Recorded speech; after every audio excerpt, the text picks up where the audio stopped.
everybody? Welcome to Mystics Outlook. Joined again by Raymond Lyons, Cardell Dudley Jr., Wilson Tarpe Jr. Let's get straight to it. Washington held, they hosted one of the best teams in the league tonight in the Connecticut Sun. Jonquel Jones, Brianna Jones, big nights that they led the Sun past the Mystics, 85-75. I got a whole bunch of corny puns in my head. We're going to keep it moving, though. Ray, you're at the ESA. Just your thoughts on how this one played out. Man, we talked about it earlier on the focus, talked about the third quarter, and that kind of did them in. They went into the third quarter down 8. They left the third quarter down 21, and that was pretty much all she wrote. I mean, they were hanging on by a thread before. They were fighting as much as they could, but we kind of talked about it before we went live. Just the size of Connecticut, man. That combo inside Jonquel Jones and Brianna Jones. I mean, it's not much you can do. Like, we were joking about they were single covering Jonquel, but they had to because you got to keep a body on Brianna Jones. She's just going to clean up the glass even more than she did. It's it's a tough matchup for Washington because they're lacking size, and I mean it's just not much you can do about that. They always say you can't teach size, and when you're at a deficit to that degree, it's going to be tough, man. You either going to have to shoot lights out on your end while still competing on defense and putting a lot of pressure on them on the perimeter and boxing out and doing whatever you can on the glass. But Connecticut, man, they're where they are in the standings for a reason. They're a real well-rounded team with a lot of weapons, and they can afford not to do some things well during the course of a game because they can more than make up for it in different areas. Like, I mean, we talk about bench production. Mystics bench outscored the Sun bench 17-9, I believe. But a lot of that was it was at the tail end of the game. But the Connecticut bench didn't really have to produce a lot because the Mystics got destroyed by 2 players. So when you get that amount of productivity from only 2 people, then 9 times out of 10 you're going to win that game. Because, man, the Joneses, they just went on a rampage, and it just really wasn't much Washington could do. Earlier I talked about, their turnovers hurt double because they have a lot of live ball turnovers that lead directly to points on the other end.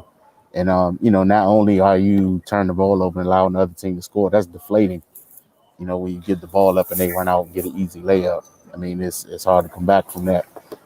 So yeah, man, they're in an uphill battle for the season at this point. I don't know what the answers are. It's just been a rough go for them. Given the injury situation and everything else, but it's no excuses. They got to lace them up and go to work. Yeah, man, I'm just hoping they can finish the season out strong. It's not hopeless because their mistakes are easily rectified, but they're mistakes that have been here the entire season. So it's not like they're gonna just clean it up overnight. So yeah, man, this was a tough one. They just couldn't do anything with Connecticut front line, man. That's just where the game went. Cardell. Yeah, look at this. The Sun inside play, they were dominant on both sides, and the Mystics just really don't have any answers for that with Della Tina Charles out. No disrespect to Maisha Hines Allen, she's tough as they come, but she's undersized. And when you're dealing with other bigs that are much bigger, and they're just as tough, more skilled, more talented, it ain't gonna go well for you. You know what I mean? This the type of game where you needed others that normally probably wouldn't give you this production to step up if you had any hope of beating a team like the Suns, and they just ain't get it, man. Especially being at home, and that's disheartening. We know the Mystics aren't very good on the road.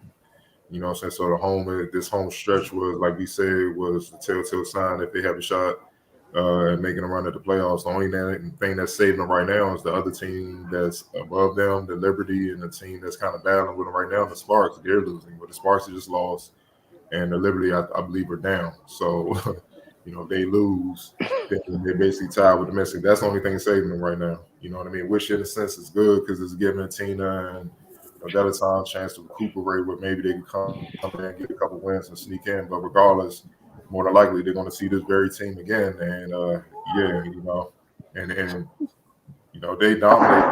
And DeWanna Bonner didn't even have a good game. What was she, 2 for 12? But her defense, they put her on cloud. I saw, especially in the second half, where Cloud went 2 for 10 because they needed her to be aggressive. They weren't about to let her try to do what she did against the Wings in the second half.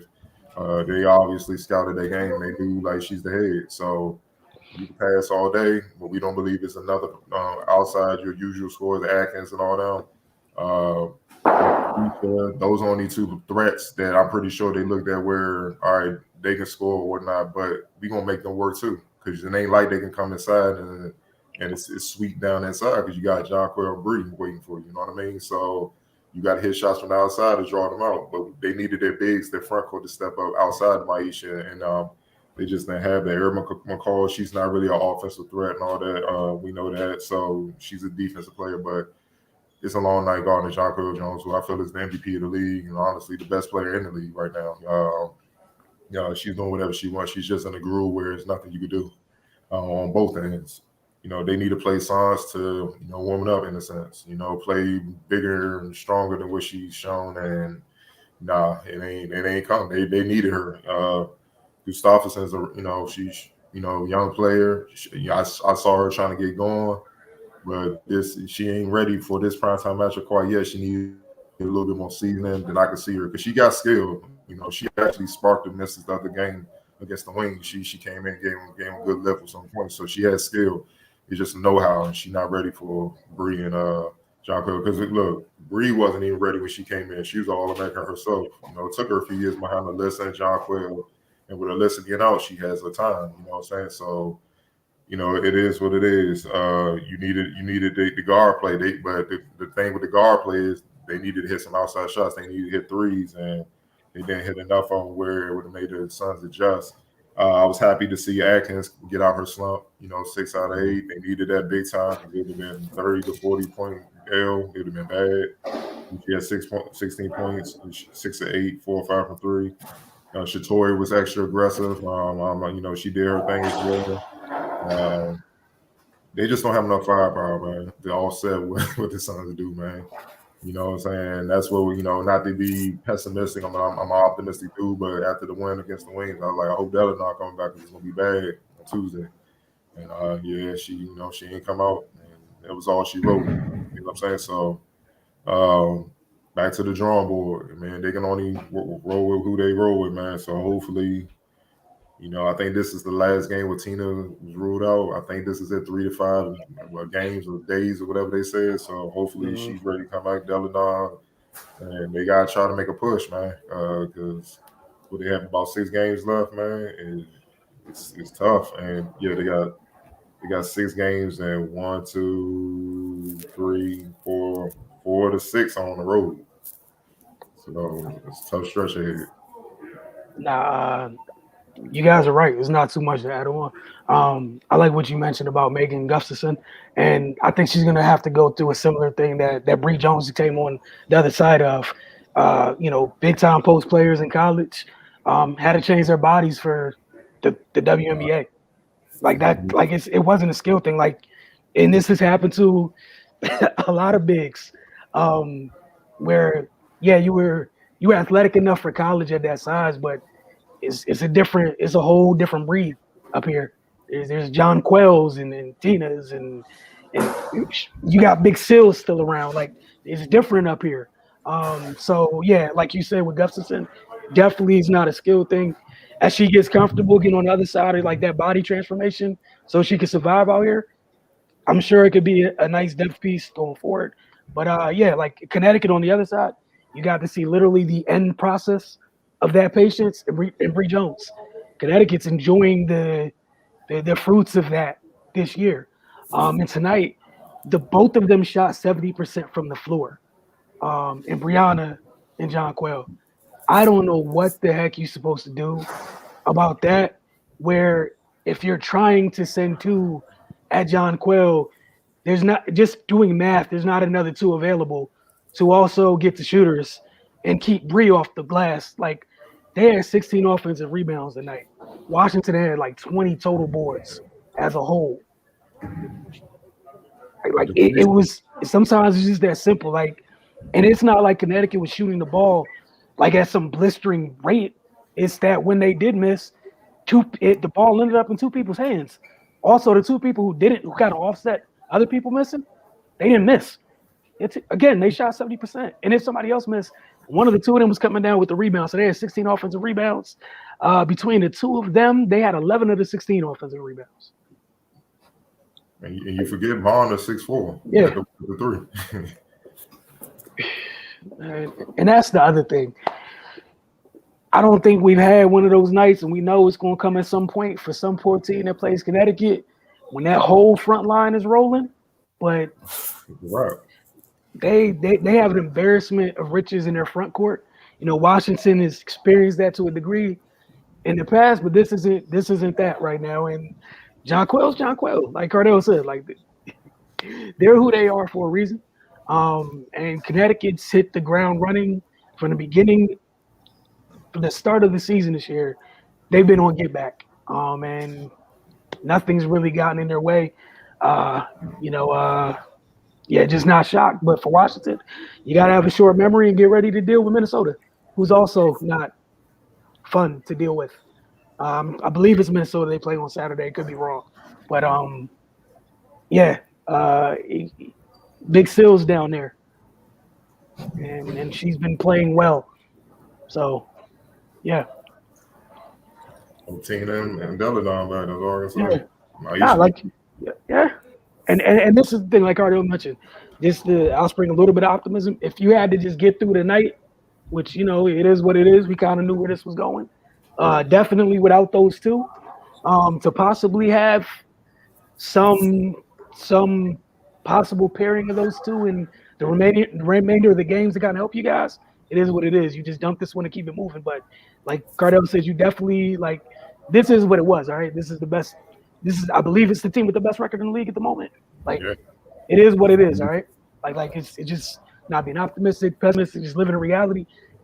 Wood, buzzsaw, whatever thing you want to use, it is what it is at this time.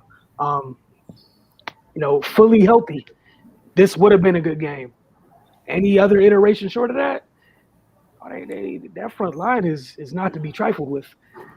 Like that WNBA felt when DeWanna Bonner was like, "Oh, Connecticut. Oh yeah, and there's an Alyssa Thomas."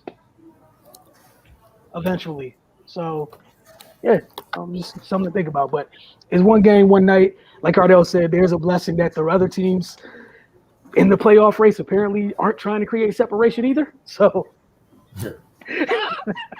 if there was ever a night to lose, like, if everybody else takes the L tonight too, cool. It's like, it's a zero sum. Like, it is what it is. But Ray, I know you need to get out of here. I want to thank you guys for hanging with us tonight on Mrs. Outlook. And earlier tonight, I want to focus for those that did. Don't forget to get over to oohsandahs.com, thefocustv.com, and on social media. Great way to follow us. Cardell, you had anything else you want to add? Yeah, we got some big changes coming up too for all y'all that view, that's been following us and all that. So, big announcement coming tomorrow. Get ready, about to take things to another level. Yeah, so it'd be a really good time. It would behoove you to, follow us on social media. Focus TV on all your social media mediums. I think Twitter's the only one where there's an underscore in there. The rest of them, it's kind of simple. So we see you guys very, very soon. Thanks for chatting with us tonight after, this Mystics game, and we'll talk to you Saturday night after they take on Minnesota on the road.